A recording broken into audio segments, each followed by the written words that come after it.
Oh hey, this is Ferrari here, and I am doing a Throwback Thursday, and guess what the theme is today? Geneva Motor Show, of course, and the reason why it is in the game is because I've just done a top 10 list. Sorry guys, but I thought it would be interesting to tie in with Geneva Motor Show, even though it's come to an end now. But here are my 10 cars that over the last 10 years have been very interested, and if you want to say your cars, please say in the description down below. But for number 10, the Aston Martin Signet. This is an interesting one. The reason why this car is because it has an interesting story, featuring firstly, there were EU laws. Fleet emission targets were introduced in 2012, and without a parent company to offer more eco-friendly cars to balance out the averages, it was up to Aston to reduce its CO2 figures across the model range, basing a car on Toyota's frugal IQ made sense. Secondly, Aston Martin wanted to attract a new group of customers to the brand, as well as offering existing customers something that was more suited to life in the city rather than speeding open world. Last but not least, Aston Martin wanted to beat their goal of 4,000 cars a year. Firstly, there were EU laws, fleet commissions, and balancing ranges out, blah blah blah. But it failed miserably. You have to admit that, it failed miserably. How sad, Aston Martin.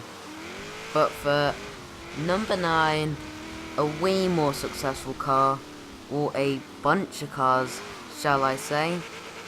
They are the Toyota GT86, Subaru BRZ, and Scion FRS.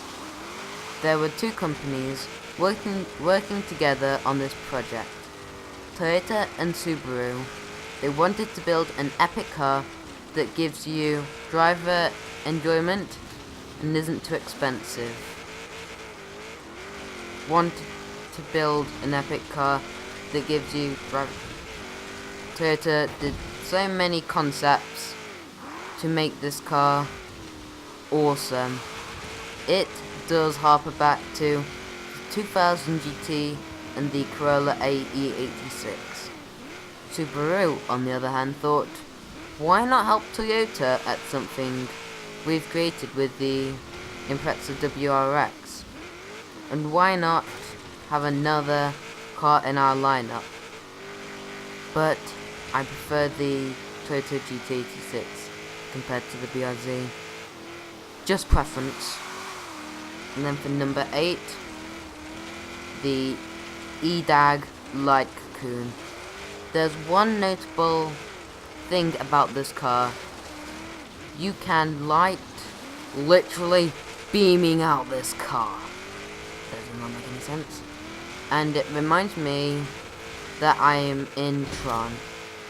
Basically, what happened is it's a study of compact, dynamic, but also uncompromised lightweight construction, with the structure skeleton type combined with waterproof textile, outer skin panels, can see light coming.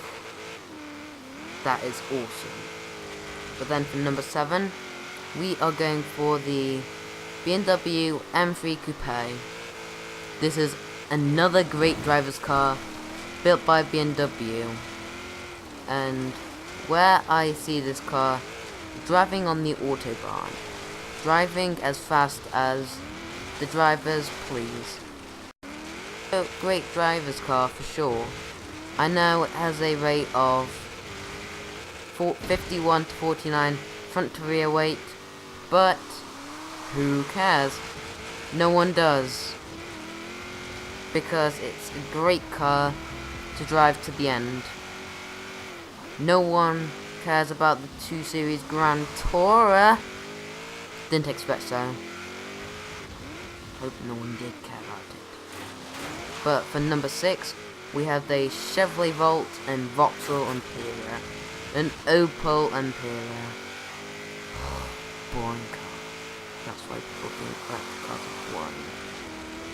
Basically, what happened here is trying to save the world and go ahead of the curve. But wait a minute. They did that 20 years ago with the EV1, even though they sold 1,117 units. Most of them got sent to the crusher. What a crime. But here's the backs with the Chevrolet Bolt. So let's the battle against the Tesla Model 3, whatever that happens, whenever that happens. But then for number 5, this is an ugly car. The Hamann Mystere. Ugly Range Rover made uglier. What do you do to this car? Number 1, add pink chrome. Ugh. Number 2, add fully tinted black windows. Ugh. Number 3, chrome black and chrome wheels. Disgusting. Yes, that's my rant done.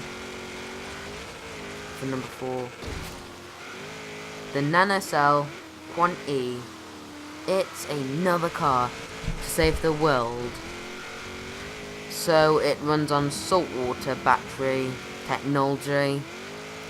The Quant E is powered by 4 electric motors combining 920 brake horsepower with an electric range of 372 miles. Nice going doors from limousine. For number 3, it will be the Audi R8 V12 TDI. The Audi R8 is a good car, but imagine having a V12 diesel that has been borrowed from a L1 car that they just borrowed from the Mons. That is crazy. I did hear about this car, but when I looked into more detail, this is absolutely nuts. And this car did not go into production whatsoever somehow. But it did have a 50-50 chance of being putting into production. But that would be a very polluting car for sure. And number 2, the Mercades AMG GT concept number 2. Yes, Mercedes have made another car for a random reason. A 5-door AMG GT sedan with an 805 brake horsepower hybrid engine. So basically, Mercades Benz is rivaling Porsche Panamera. So many niche cars out there, we don't need that much. But let me get into the honorable mentions. For number 1, it will be the Gumper Arrow. Nice car. Number 2, Lamborghini Veneno. They've only got 3 of them. Too bad, I want one. Number 4, it's going to be number 3, Aston Martin 177. They only made 77 versions of these. Ford Mondeo Mark III 2007. James Bond drove that, that's why it's cool. And then the final one, the Citroen Survolt. It is an epic electric car. It's better than the Ampera. Good one, that's a good one. And the Volt. And then for the final one, the Ferrari 599XX Evolutionize. That is a good name. Basically, With this car, I prefer to the standard edition because the 599 feels more of a golfing car but the 599XX Evolutionize it's much more exhilarating, and the downforce, it has more downforce. I'm not sure where to describing these cars, but most of them are awesome. Also, final thing, it is a good car from Forza Horizon 3. Not Forza Horizon 3, Forza Horizon 1. That's why it gets it. It's always nostalgia first, because that's one of the first good video games that I ever remembered playing. But, bye from Ferrari Nitro. Please like, subscribe, and whatever you want to do. So, bye. See you later.